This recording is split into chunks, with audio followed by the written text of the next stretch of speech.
Rip out that pile of rocks. Heather Lynn Peaton said into the clubhouse microphone, pointing at the photograph of Madame like she'd found something rotten behind drywall. Somebody near the coffee station laughed once, then stopped. The projector buzzed softly behind her, while Chadwick moved around the room filming vertical video for Heather's Substack page, his boots squeaking every few steps against the laminate floor. I reached for a styrofoam cup beside the cider crock, realized somebody else had already used it and put it back too hard. Coffee splashed across the folding table. Heather clicked to the next slide. My invoice was already on the wall. Heather Lynn Peaton pointed at the photograph of Madame like she was identifying mold in a basement. Rip out that pile of rocks, she said into the clubhouse microphone. The man owes $400 and thinks he's above the community. Somebody near the coffee station laughed once, then stopped. The projector buzzed softly behind her. In the photograph, the spillway water looked almost black under the November trees. I stayed near the back wall beside a crock pot full of cider that had gone lukewarm an hour earlier. Chadwick Heather's husband moved slowly around the room, filming vertical video on his phone for her Substack page. Every few seconds, his boots squeaked against the laminate floor. Heather clicked to the next slide. My invoice. Community infrastructure assessment $400. I could see the toner streak near the bottom corner where the printer had jammed. The amount isn't the issue, Heather said. Participation is. Everyone here contributes to preserving the valley except one person. A woman in the second row shifted in her chair. Well, he's not technically part of the HOA, Heather answered before the woman finished talking. He benefits from the reservoir. That landed oddly in the room. Not anger exactly, just discomfort. People looking down at papers they weren't reading. Outside, sleet tapped lightly against the clubhouse windows. I probably should have spoken earlier. Instead, I reached for a styrofoam cup beside the cider crock, realized somebody had already used it and put it back too hard. Coffee splashed across the folding table. Nobody reacted. My family's dam sat about 1,000 feet upstream from Cascade Meadows Estates. Octave Thibodeau built the first stone section in 1793. My father rebuilt part of the eastern spillway after Hurricane Hazel in 1954. 11 months before this meeting, I had personally recertified the structure as Chief Dam Safety Engineer for the state of Vermont. Heather thought it was decorative water. That was the problem. She folded her hands together and looked toward the back of the room. Mr. Thibodeau, she said, smiling now. Would you like to explain why you refuse to contribute to shared infrastructure? I'm not refusing, I said. I'm not a member. The reservoir affects everyone here. Yes, I said. It does. A couple of residents nodded automatically before catching themselves. Heather's smile tightened a little around the eyes. So you won't pay? No. One man halfway down the middle row raised his hand uncertainly. I mean, maybe this doesn't need lawyers involved. It already does, Heather cut in. Even Chadwick lowered his phone for a second after that. Heather took a breath and corrected her tone. The board is simply exploring environmental remedies regarding an aging private obstruction on a shared river system. There it was. Not the fee. The dam. I looked past her toward the oversized photograph on the wall. Gray stone, black water sliding over the spillway lip, bare trees behind it. 230 years of spring runoff management sitting there, while 84 homeowners discussed it like landscaping. Heather called for the vote 3 minutes later. 81 hands went up. The projector flickered once while Chadwick filmed the room. And standing there beside cooling cider and stale donuts, I realized I was watching people vote against infrastructure they mistook for scenery. The second invoice arrived in November, folded into a bright white envelope, thick enough to feel official. Heather had written across the flap in blue marker, "Don't make me escalate." The G in escalate cut through the paper. I stood in the mudroom reading it while sleet slid down the screen door outside. One of my work boots was still half unlaced from the riverbank that morning. I remember that because I stepped on the lace twice carrying the envelope into the kitchen. I mailed the first invoice back unopened, with "Not a Member" written across the front. This one I opened. $400 had become $1,847 after administrative fees, interest, and legal processing costs. Cascade Meadows Estates, HOA versus Rowan Thibodeau. Small Claims Division. I actually laughed a little when I saw that part. Not because it was funny exactly, more because it felt stupid in a way I thought the system would correct on its own. That turned out to be my mistake. I called Elias Gagnon the next morning. He'd represented my father in a property dispute back in the 80s and still answered his own office phone even at 71. You get sued often Rowan only by people with newsletters, apparently. He snorted once. "Come by after lunch."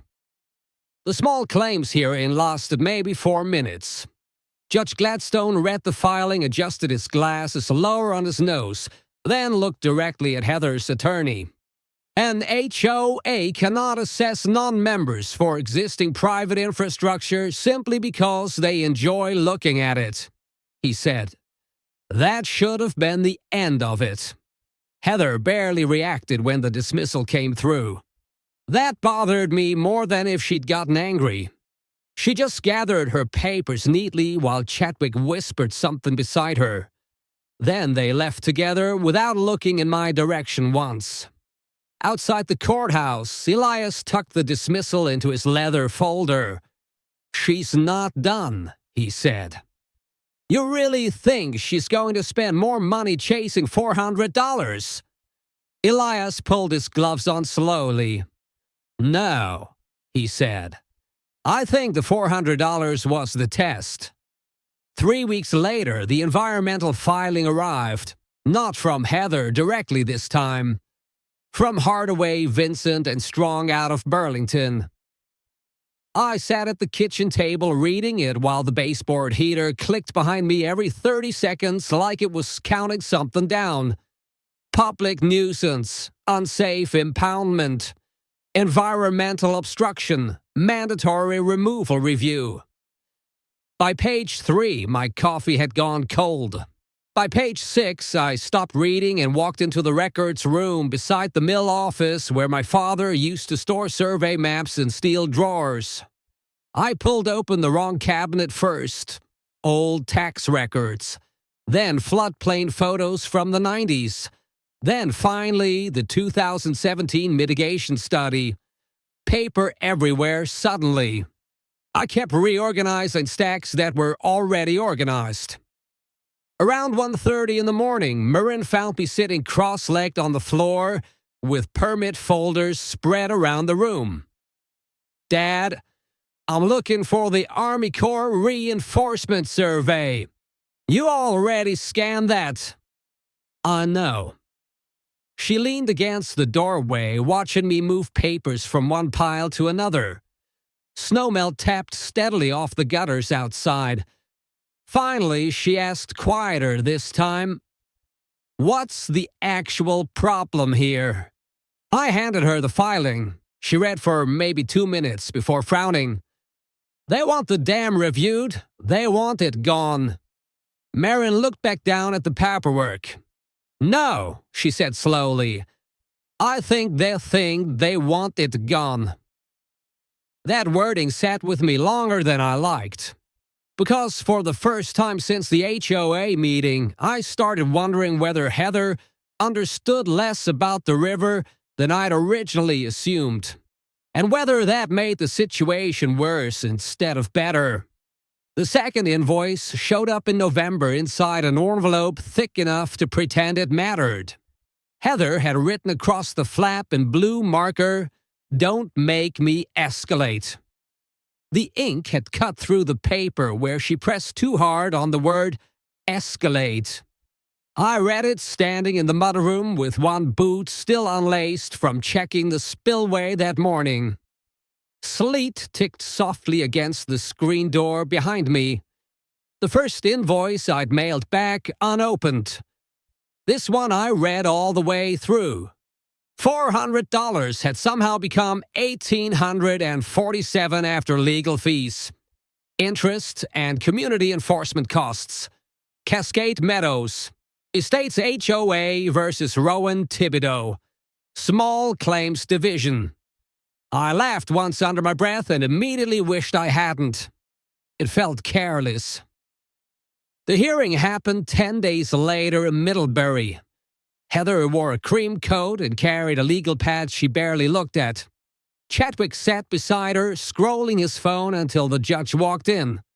Judge Gladstone read the filing for maybe 2 minutes. An HOA cannot assess non-members for private infrastructure, he said flatly. Especially infrastructure that predates the HOA by 2 centuries. That was basically it. Heather didn't argue. Didn't even look annoyed. She just gathered her papers neatly while her attorney kept talking in a lower voice than before. Outside the courthouse, Elias Gagnon slipped the dismissal into his leather folder. "She's not done," he said. "You really think she spent this much energy over $400? Elias pulled one glove on slowly. "No," he said. "I think the $400 was the introduction." 3 weeks later, the environmental filing arrived. Hardaway, Vincent, and Strong, Burlington. I sat at the kitchen table reading phrases like public nuisance and structural removal review, while the baseboard heater clicked behind me every 30 seconds. Unsafe impoundment, flood liability, environmental obstruction. By page 4, my coffee had gone cold. I walked into the records room beside the mill office and started opening filing drawers too fast. Tax records first, wrong cabinet, then survey photos. Then finally, the 2017 flood mitigation study folded inside a cracked blue binder. Paper ended up everywhere. At 1:30 in the morning, Maureen found me sitting on the floor reorganizing folders that were already labeled. "Dad, I'm looking for the Army Corps Reinforcement Survey. You scanned that last year." "I know." She stood in the doorway for a second, listening to me move papers around. Snowmelt dripped steadily off the gutters outside. Finally, she held her hand out. "Let me see the filing." She read quietly for maybe a minute and a half before frowning. "They want the dam reviewed. They want it removed." Marin looked back down at the paperwork again. "No," she said slowly. "I think they want it removed." I stopped sorting papers after that. For the first time since the HOA meeting, I started wondering whether Heather actually understood what the reservoir did during spring runoff, and whether not understanding it might make this whole thing worse. The courtroom smelled like wet coats and radiator heat. Gideon Wainwright spent the first 15 minutes of the hearing explaining my family's dam like it was an abandoned landscaping feature somebody forgot to remove. Modern environmental flow standards, he said confidently, require reconsideration of obsolete private impoundments. He kept using the word impoundment instead of reservoir. I noticed that almost immediately. Heather sat beside her attorney with both hands folded on the table. calm, watching the judge more than the witnesses now. That was new. I taught Gideon once at UVM years earlier. Engineering ethics course. He'd been smart enough, just lazy in the way some students mistake for confidence. By minute 22, he was talking about flood risk. That got my attention. The Tibito structure likely contributes minimal, meaningful downstream mitigation under current climate conditions. Likely. Minimal. No numbers attached to either word. Elias leaned toward me without taking his eyes off Gideon. He didn't model peak discharge, he muttered. No, I said quietly. He didn't. When cross-examination started, Gideon loosened his tie once and reached for water before Elias even asked the first question. Mr. Wainwright. Elias said, did you personally inspect the Tibito Dam before preparing your affidavit? I reviewed the available materials. That wasn't my question. A pause. No. Chair legs scraped lightly somewhere behind me. Elias moved slowly after that. Too slowly, at first I thought. I kept wanting him to push harder. Then Gideon admitted he had not modeled 10-year, 50-year, or 100-year discharge intervals. A couple people in the gallery stopped writing. Heather finally looked away from the judge and toward Gideon. Not panic, just recalculation. Gideon recovered a little after that. He straightened in his chair and said, my flood analysis could be biased because I was both the engineer and the landowner. And annoyingly, that part worked better than it should have. Judge Crow asked me 3 separate questions about self-interest before I even took the stand. By then, I could already feel myself getting irritated. That was my mistake. When Hardaway asked whether my attachment to the property affected my conclusions, I answered too fast.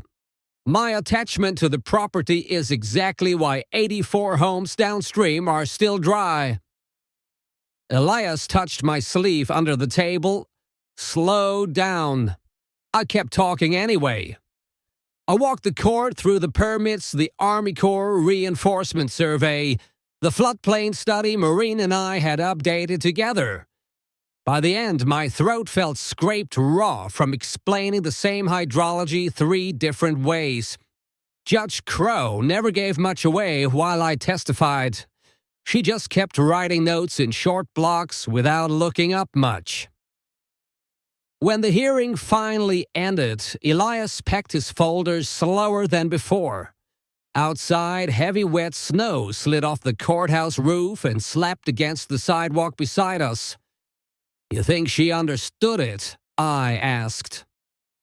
Elias didn't answer immediately. He adjusted his scarf first. I think he said carefully she understood there'll be consequences either way. That wasn't the answer I wanted. Judge Crow's order arrived on a Thursday afternoon while I was replacing a warped board on the mill walkway. I read the first page standing outside in work gloves with the cordless drill still running loosely in my hand. Conditional removal approval, 90 days. I shut the drill off and read the paragraph again because the wording felt wrong the first time through. Like I'd skipped a line somewhere. Behind me, the Branch River pushed hard against the spillway from 3 days of early thaw. Inside the kitchen, Elias was already waiting when I called. She actually granted it, he asked. Modified approval, I said. That means yes. Marin drove home from Burlington that night. By the time she arrived, I'd spread half the filing across the kitchen table beside Eleanor's old ceramic salt cellar without really meaning to. Nobody touched dinner much. We appeal, Marin said immediately. We do, Elias answered. But appeals take time. How much time? Elias looked at me before answering her. Too much. The room got quiet after that, except for the refrigerator humming unevenly in the corner. It had been making that sound for months. I kept meaning to fix it. I spent the next week writing warning letters. Agency of Natural Resources, County Emergency Management, FEMA Region 1, Town Select Board, Cascade Meadows, HOA. Every envelope went certified mail return receipt requested. I kept stacks of the green receipt slips clipped together beside the sink. By day 4, I'd started mixing up which copies had already gone out. That bothered me more than it should have. One afternoon, Maureen found me rewriting the same cover letter because I dated it March instead of April. Dad, I know. You've already warned them. I need the wording right. The river's not grading your paperwork. That almost made me smile. Almost. Heather finally responded 3 days later. Not privately. She posted my handwritten warning letter on her Substack under the title, Local Landowner Threatens Community Over Environmental Review.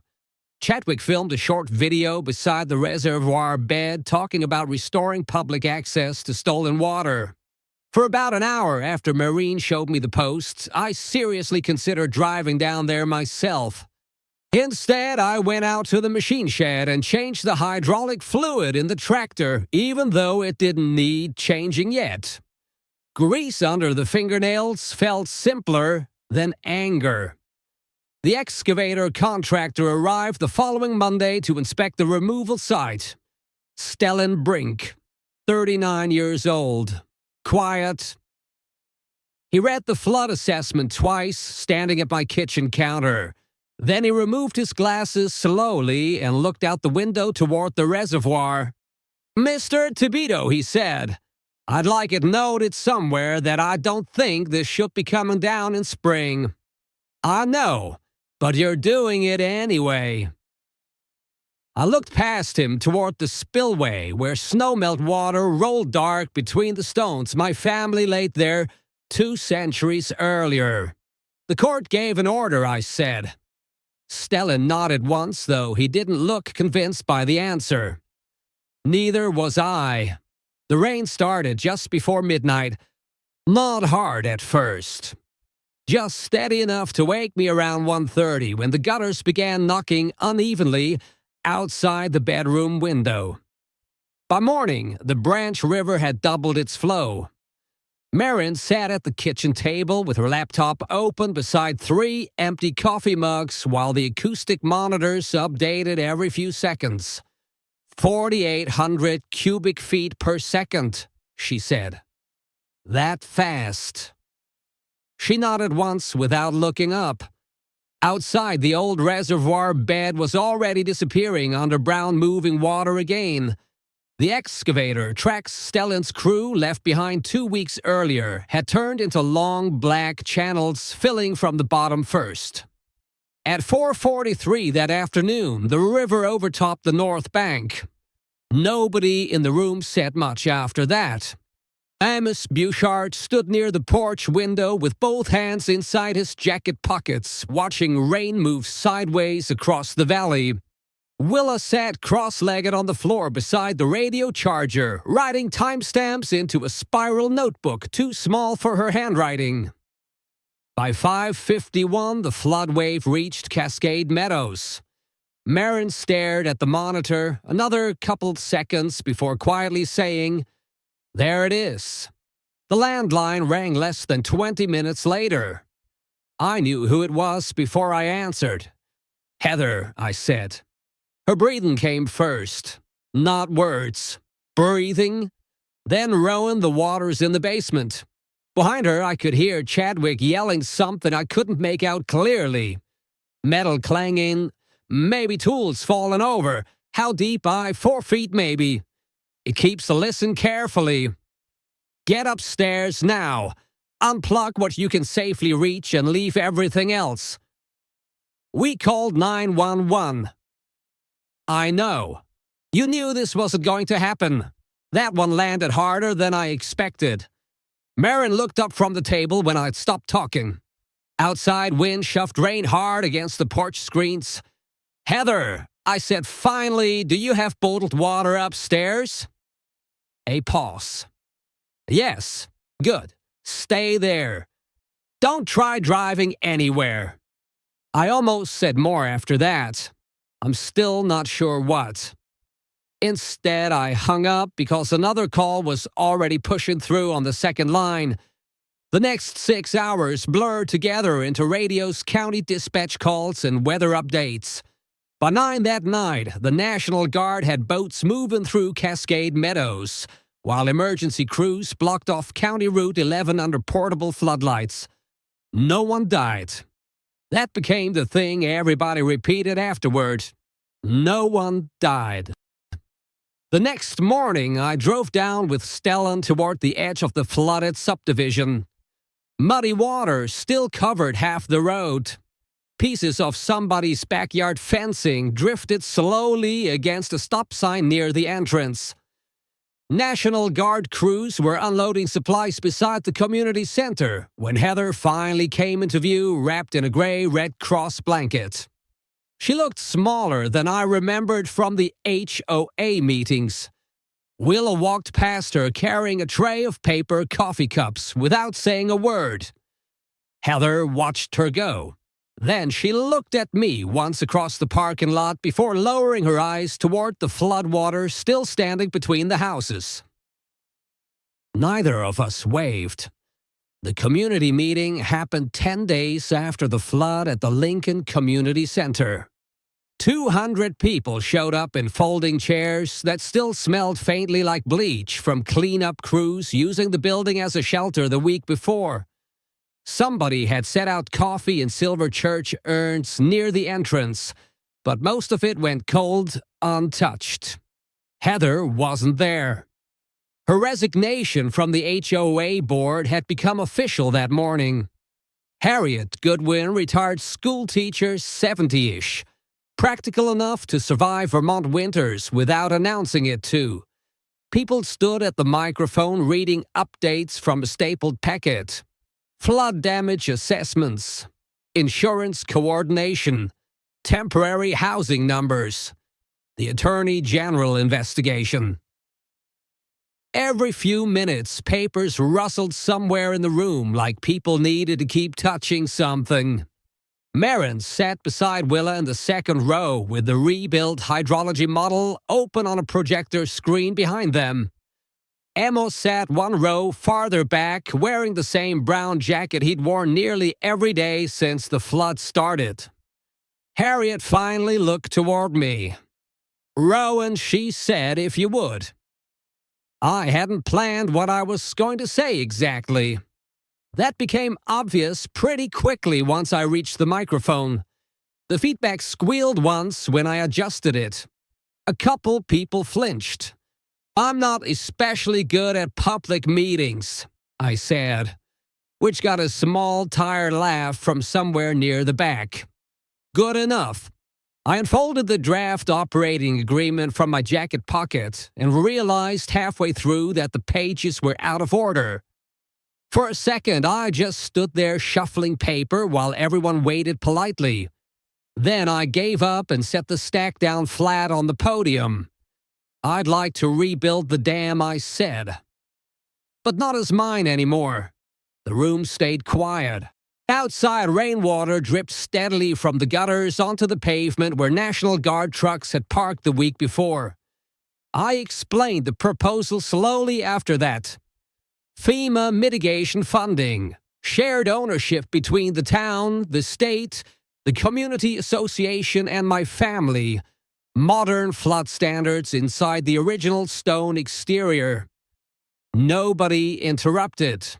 That honestly made me more nervous than arguing would have. When I finally finished, Harriet stepped beside me and asked for a show of hands. Almost every hand in the room went up. Not dramatic, not cheering, just people lifting tired arms because they wanted the valley to stop breaking apart. Judge Crow stood a few seconds later from the third row. "I owe this community an apology," she said quietly. No speech after that. She sat back down before anyone reacted much. That part felt more real than if she'd tried harder. After the meeting, people lingered in little groups around the coffee urns while folding chairs scraped across the floor. Willa helped unplug the projector cables. Marin stood near the wall talking with a FEMA engineer about runoff projections for the rebuild. Amos found me near the doorway while everybody was leaving. "You all right?" he asked. "Yeah," I said. He looked at me another second. "No," he said gently. "I mean afterward." I didn't answer him. That evening, after the parking lot emptied, I drove home along the river road alone. The rebuilt dam didn't exist yet. The spillway was still open earth and moving water under the dark. At dusk, I walked down to the old dock where Eleanor and I used to count bats coming out of the mill loft in summer. The first one appeared just after sunset. Then another. The river kept moving through the gap where the dam used to stand. A month after the meeting, I went down to the river with a bucket of tools to tighten 2 loose boards on the old dock. One of the new survey stakes still leaned sideways near the spillway where the rebuild crews had trekked mud across the bank all week. The bronze plaque hadn't arrived yet. I said Eleanor's salt cellar on the railing while I worked, because I'd carried it down absent-mindedly with the screws in my coat pocket. Around dusk, somebody across the river started a chainsaw for a few seconds, then stopped again. I never did fix the second board completely. It still shifts a little under your weight if you stand near the edge. The bats came out late.